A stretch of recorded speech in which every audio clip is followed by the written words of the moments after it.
people usually say that you require a skill set to start a startup and you need to do a market research and everything. What is your strategy? Well, yes, Mark, when I say very simple thing, my simple strategy is if you look at your solution and ask yourself, is it solving a real world problem? Right. If it is, go back it. Otherwise, it's going to be one of so many, Right. right? And unless you have money to burn, don't do it. Okay. So Right. first is find a solution initial to solve the real world problem. Whatever the problem the real world are, we need to solve them first. People are looking at real world solve. Can I make a call with this? That's the problem. Yes, I can make a call. I don't want to know the technology behind it.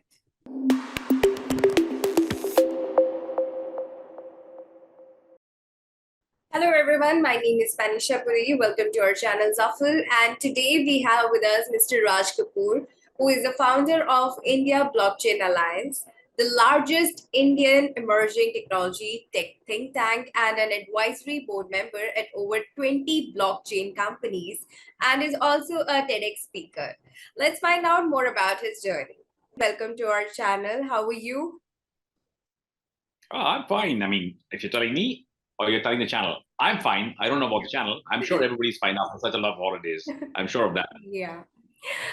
Before we talk about your journey and about your challenges and everything about you, about your TEDx experience, tell our viewers a little bit about yourself, what you are doing currently.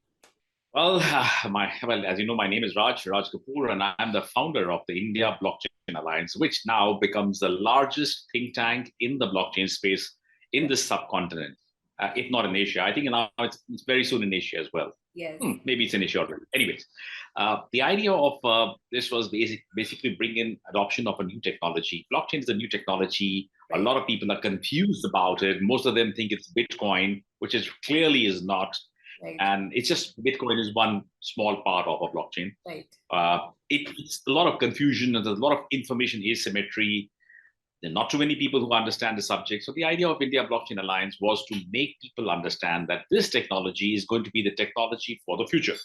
Right. And to understand the technology of the future, there has to be somebody or some people who have to evangelize it, who have to talk about it in the right way, not in the way a lot of people suddenly become experts all of a sudden. So we have a lot of deep dive expertise, and therefore we said, let's try and bring that. We are not for profit, but the idea is to bring around more validation, adoption, and making people aware of the phenomena which we call blockchain. When was the time you decided that you would like to create this sort of thing, and what was the idea behind that? Well, actually, the story goes back a little around 2010. Okay. Now, 2010, blockchain was hardly anybody knew about Right. it. Everybody knew Bitcoin. Bitcoin came in 2008 and 9. 8, it was, 31st October is his birthday, but the first transaction, the first block was created in 2009 Jan. Right. I was very fortunate. By accident, I stumbled onto it somewhere in 2010, December 2010. Okay. Now, that's a very early adoption of a technology. I did it by accident, but I stayed back by design. But I understood one thing. While I was a Bitcoin miner, I used to mine in the United States. It was not, of course, illegal in India, but in the US it was perfectly okay. So I used to do Bitcoin mining, and that really got me into the spaces, understanding the technology. More than the mining, I enjoyed the understanding of how the technology works. Right. It's a different thing. We made money on the Bitcoin as well. Right. But bottom line is the technology fascinated me. Tried to bring it in India in 2014-15. I failed completely because nobody understood what I'm talking about. Once again, I brought it again in 16-17. Again, it failed. No problem. But by that time, Bitcoin had started going up Right. a lot. And then people started asking me only about Bitcoin. Right. So in 2018, I said, whether people understand me or not, if nobody else is partnering with me or going along with me, I'll set it up myself.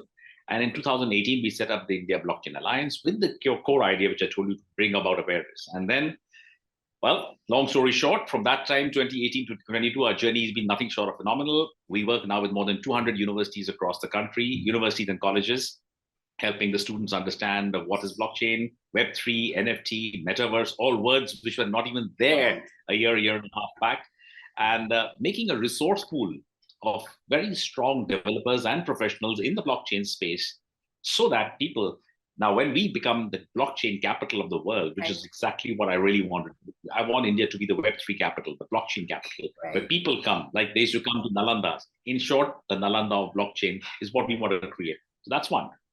I also work with a lot of young startups because a lot of youngsters have great ideas, but very little direction sometimes, or less knowledge about the technology. I step in there and do a lot of work with youngsters and other aspiring startups. And today, on a personal front, I probably advise more than 50 startups globally. So that's probably the highest number anywhere because I have done a lot of good work with them, right from the product to the marketing to getting them funds, whatever they need, basically. I also help a lot of corporates work with them from a strategic perspective of where they need blockchain, if they need blockchain, why they need blockchain, the ROI, so on and so forth. They have a lot of questions. They want to implement it, but they don't know how. Will it disrupt their systems? Will they have to replace old systems? How will it integrate? So there are a lot of questions, a lot of gray areas. So I try and make the gray black and white. So that's the thing. I also work, finally, I work with the government of India on multiple places. 12 different states. I'm working on projects along with partners. And on a personal basis, also an advisor to the government of India on the crypto policy as well. So you were determined that you would like to make this global. That was your reason to, create this sort of thing initially. What were the major challenges? Major challenges in India, the major challenges is nobody wants to understand new technology when it doesn't benefit them. Bitcoin, they want to understand, but blockchain, it's too difficult right now. So one of the challenges was making people aware that there is a great technology and we must leverage it across sectors, not just think of Bitcoin. Bitcoin is one use case of hundreds of use cases in the blockchain space. That was the biggest challenge. The second biggest challenge was there was no education around it. So even if I speak about blockchain, how do people follow up? I may have spoken for 1 hour today or half an hour or whatever. What next? How do I learn further? Where are the resources? So I started working on a little resources also. That's the second challenge I faced. The third challenge I faced is in India, nobody wants to pay money for getting educated. They say, oh, we are going to college anyways. Well, okay, that's fine. If colleges could give you all jobs, well, we wouldn't have a problem of unemployment in our country. 80%, almost 80% of our engineers are unemployed. Very sad story. The unemployment is the highest right now. If colleges and education institutions could fulfill that gap, there would not be any need for anything else. So that was the third challenge, to make the people understand that you've got to pay a little money for a program so that you can get a specialization.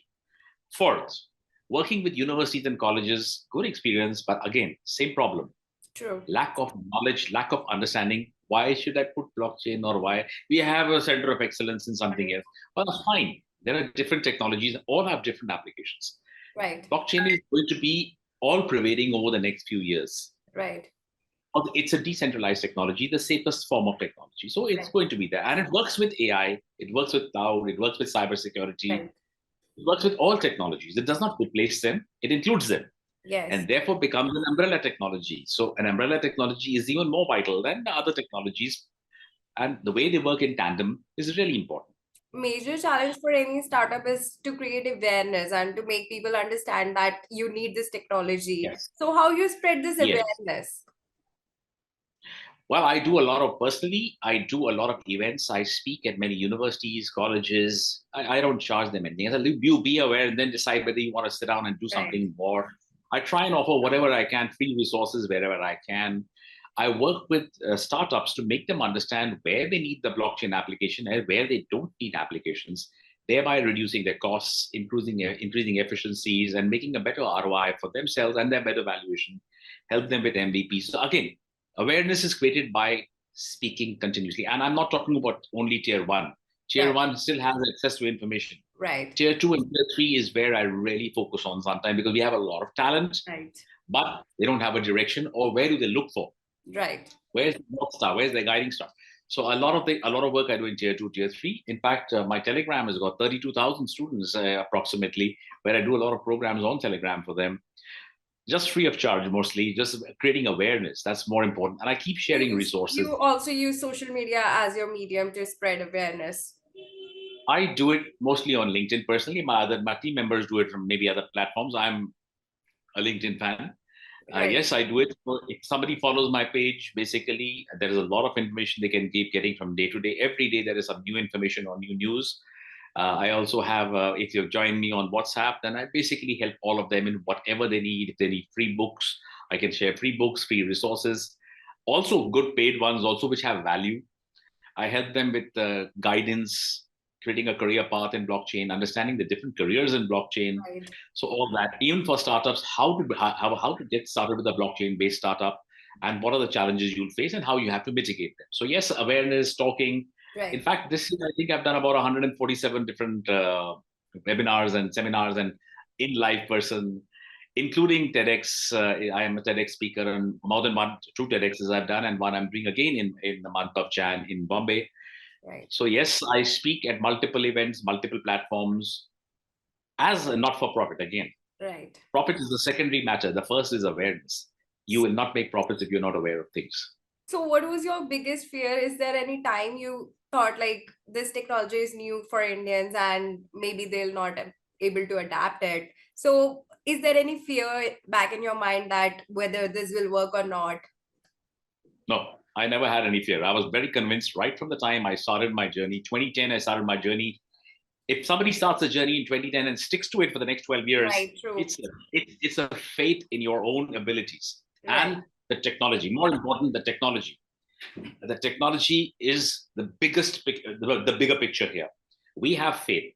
If you have faith and if you have the passion, Right. there's nothing. There is no fear. There is no place for fear in anything. If you're doing anything, there is no place for fear. If we are determined to do something, nothing can stop us from doing. Absolutely. Look at Yeah. me. See, a lot of people associate startups with 20-year-old kids, 25-year-old kids. Right. I started my blockchain journey at the age of 48, 49. I'm Right. now 60 years old. So at 60, I am more successful than all young startups, not because of anything else, because I stuck to my work. I did not give up. I told you, I tried 3 times to come to India and failed all 3 times. Then I said, forget it, I'll do it on my own. I won't partner with anybody. I'll do it on my own. The determination never went away. The passion never went away. And I come from a non-tech background. Right. I come from a non-tech background and I teach the Okay. technology of blockchain, which is one of the most complicated technologies. And I learned it all after 2010. Let's talk I'm about an something about your graduation days then, because I Yeah, well, wanted to know more about your background. yes. My background basically, I did my BCom from Bombay University, and then I did my MBA also from Somaya's Bombay University. Okay. I never liked science. I never liked mathematics. I never liked anything which was remotely for thought processes. But yeah, I was a decent student. Okay. And but when I got introduced to blockchain, Bitcoin first, I realized that there's a great technology, and the Bitcoin and blockchain, the entire blockchain industry is based on mathematics, Right. which is not my forte. Which is Yeah. not my forte. I used to just hope I'll pass in mathematics. But I went back and reset. Okay, let me not put the blinkers on. Let me keep it wide open and think, guys, can I do it? Yes, because everything is nothing but logic. Okay. 1 plus 2 will always be 3. It cannot be anything else. So I started using logic and started learning not only mathematics, but I can today program in 14 languages. I have worked on all the blockchains, all the popular blockchains. I have created 4 blockchains. Oh, great. It all comes from a person who never had technology. Right. And in our time, there was not even a computer when we finished our Right. graduation. When we finished in the 80s, where was the computer? Nothing, right? So if you have, and today you have all the information. You've got the net, you've got computers, you've got systems, Right. you've got bandwidth, you've got everything. All the tools are with you. So Right. use the tools effectively, wisely. We Right. never had them, so we made our own tools. You have the Oh, tools, use them. what are your resources at that time? Well, for example, when I wanted to start off understanding what is blockchain, I first downloaded the first blockchain Bitcoin white paper. Okay. Okay. I read the ninth paper. Then there were references given at the end of the paper. I downloaded those references Okay. and the references of those references. And Okay. in 3 months, I mastered that part. But there was no other courses. Right. That was one. Secondly, I networked with people who knew a little bit about blockchain and Bitcoin. Right. I started networking with them, trying to reach out to them, speaking through LinkedIn, through other sources, personal resources. They all contributed. I worked with community because blockchain is all about community. I worked with the Right. blockchain community. Okay. There was an Ethereum community. There was a Hyperledger community coming up that time. And now there are many. I joined all the communities Right. wherever, and the communities really help. If you don't understand something, you ask a question, you will get a lot of answers. Right. Was my learning. So when I say what I learned in college is zero compared to what I learned after the age of 48, right? So in the 12 years from 48 till now, it has been a journey of learning, and I learn even today. Right. Today, I learn about the NFT, the meta. I'm learning about everything. Yes, because learning never finishes. True. If every one of us thinks the learning is going to get over the minute we are at college, you're wrong. Your learning never finishes. Keep learning. Right. People usually say that you require a skill set to start a startup. What is your strategy? Well, yes, Mark, when I say very simple thing, my simple strategy is if you look at your solution and ask yourself, is it solving a real world problem? Right. If it is, go back it. Otherwise, it's going to be one of so many, right? And unless you have money to burn, don't do it. Okay. So first is find a solution initial to solve the real world problem. Whatever the problem in the real world are, we need to solve them first. People are looking at real world solve. Can I make a call with this? That's the problem. Yes, I can make a call. I don't want to know the technology behind it. Can I make a call? I'll make a call. So I need to know, make it simple. Keep it very simple. Don't complicate your product. Second, don't follow the charts. You read all sorts of charts, this Pareto principle, bell curve, blah, blah. All that's good, right? Theory. Follow your heart. Don't follow the chart. I always give that advice. Follow your heart, never the charts. Right. And third, learn to swim before you jump into the deep blue sea. True. A lot of people think, oh, my idea is the greatest thing since sliced bread. Nothing better. It's going to be this phenomena. It's going to be a big unicorn, blah, blah. Everybody thinks it's a unicorn. Yes. But 90% startups die. And they die not because of lack of ideation, but because of lack of preparation.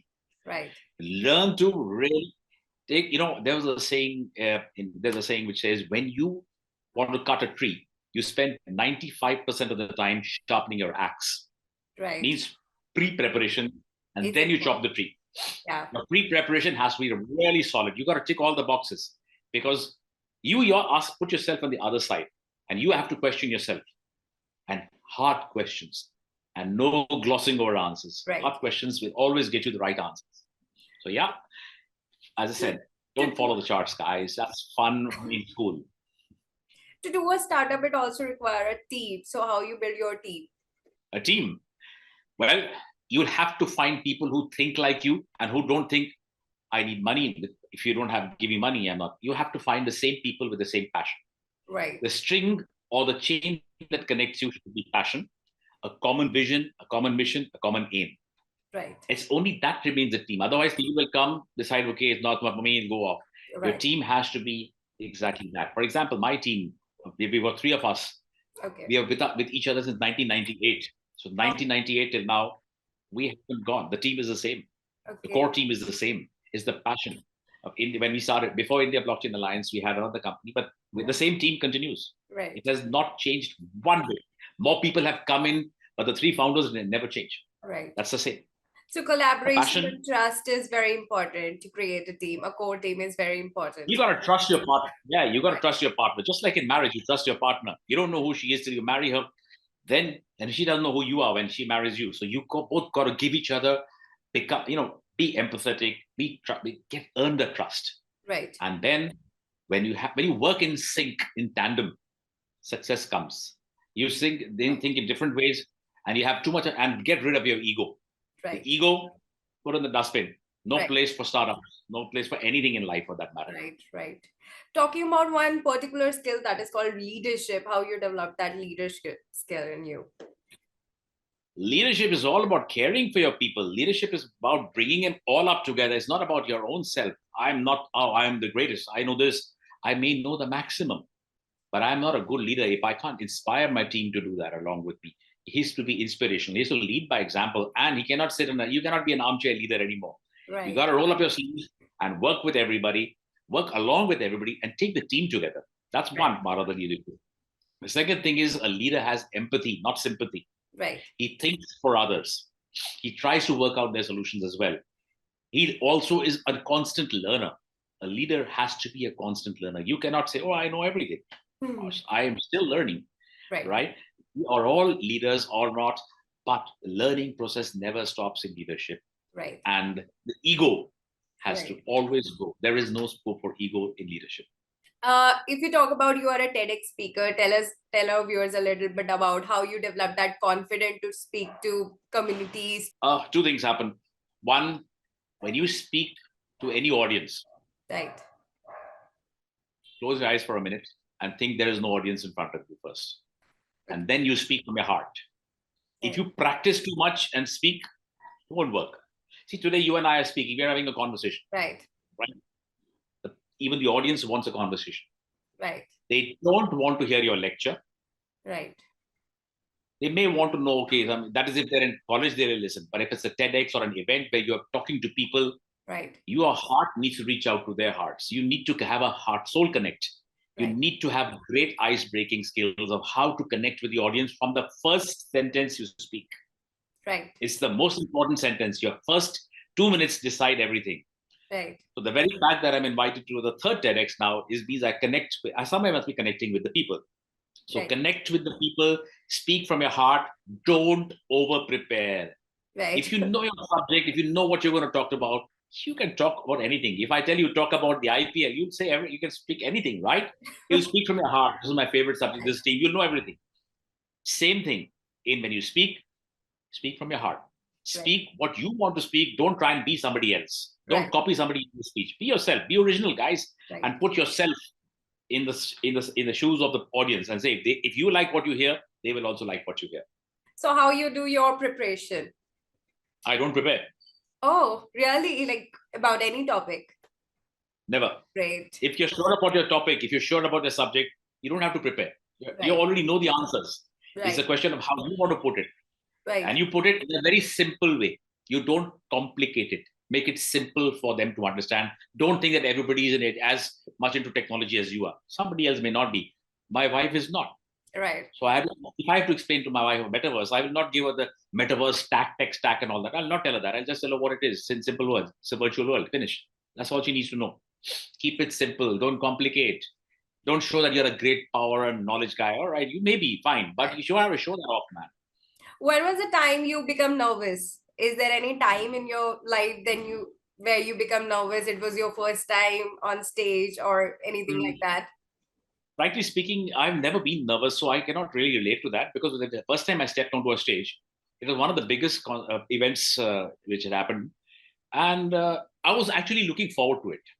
So I never, maybe it's my personal wish. I mean, I never felt it. Some Right. people do, but as I said, take a deep breath, close your eyes, and don't see the audience for the first 30 seconds.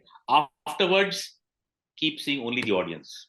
Right. After keep seeing only the audience because you have to have eye contact with the audience. Get them with you. If you don't have eye contact, you will be a flat speaker. Right. Tell our viewers about your first job. Well, I'll keep it very nice and brief. My first job is at Tata Sons. Okay. Okay. I had got 4, 5 job offers. One was from Tata Sons, Tata Tea, Tata Shipping, and Taj Group of Hotels, all from Okay. Tata Company. So I joined Tata Sons. They put a typewriter in front of me saying, you have to type this. I said, I'm an MBA. I don't need to type. But they put a typewriter and gave me some work. By the end of the day, I had given my resignation. I typed my resignation letter and left it on the type. Okay. That was my first job. The next day, I joined the Taj Group of Hotels. So Okay. somebody told me in those days, why are you joining a hotel? Tata Sons, you left. I said, listen, guys, when you are wearing your shirt and trousers, I'll be wearing a tie, coat, blazer, and sitting in an AC office while you'll be sitting with a big fan over your head in Tata Sons. You'll be sitting with all the uncles and Right. aunties of Tata True. Sons, while I will be with all the young crowd and the best, most influential crowd of the world in a five-star hotel. Right. Third, and I mean, I'll also meet and network the most influential people out there. Right. While in a Tata Sons or something, or I'm not saying Tata Sons is bad. That time I'm telling you, Right. you'll meet only your employees. What can you do with them? Make friends. That's all. There, I'll make connections, global connections. Right. And my finally, yeah, I mean, this was something which I don't say you should practice. My plan was at that time to marry a green card holder girl and go to US. So that was my planning, but it didn't happen that way. But I made some very good connects there, and I went to USA with a sponsorship, and I stayed there for Oh, years before I decided to come back. It worked. My plan worked. So okay. that was my beginning, and And that's how I got that into was your technology. first job. Yep. My And first job was with Raj, and then of course I went to many other places. In 98, I quit all jobs and I started my own along with my 3 partners, and we still are there together with India Great, Blockchain Alliance. great. What is your mantra of success? How you see success? I think it has been being humble, not letting success get to our head. And I'm fairly successful. And with 50 companies which you advise, you tell you, wow. Right. So 50 is a number. The idea is to help out as many as people. Apart from that, one is humility, being humble, being empathetic. It all boils down to being a good leader once again. Everything boils down to lifting the people around us. Both my partners are not from the blockchain space, but today we lifted. I took them inside. I didn't say, oh, you don't know blockchain, don't be with me. We took them together. Today, all 3 of us have grown together. Right. So never look down on people. I think, and never let it get to your head. Right. Enjoy. You're the same person, whether Right. it is 15 or 5 or 0 number of, you're the same Right. person. True. Love people, be respectful of people, and enjoy your success. Right. It'll come. Give positive vibes. That's Right. enjoyable. It's important. How you initiate a conversation, because you told us about your experience about networking. How you initiate a conversation? Well, at a conference when I'm speaking, that's a very easy thing for me because my name is Raj Kapoor. So I'll say Raj naam hai mera, naam to suna hi hoga. So that's my way of starting off my conversation. But yeah, at other places, I make sure I approach people who nobody else is approaching. Okay. That's my secret sauce is everybody's crowding around some people. Right. Oh, they're famous. They don't need more people. People who don't have the people, they need you more. So they will be the better conversations. Right. So I normally approach that. I always never talk business unless I'm told to ask business. Right. I ask about themselves, and everybody likes to tell them about themselves. Right. Always ask the other person rather than say, I'm so and so and I'm doing this. Hey, good, let's have a cup of coffee together. Take them around, speak to them, speak their language. Great way to initiate a conversation. Yeah. Thank you so much for joining us. Thank you, Panisha. Let me know if you need anything or anytime, and the students want any Sure, help. sure. I'm happy to help them. All right. Thank you. Good luck. Bye-bye.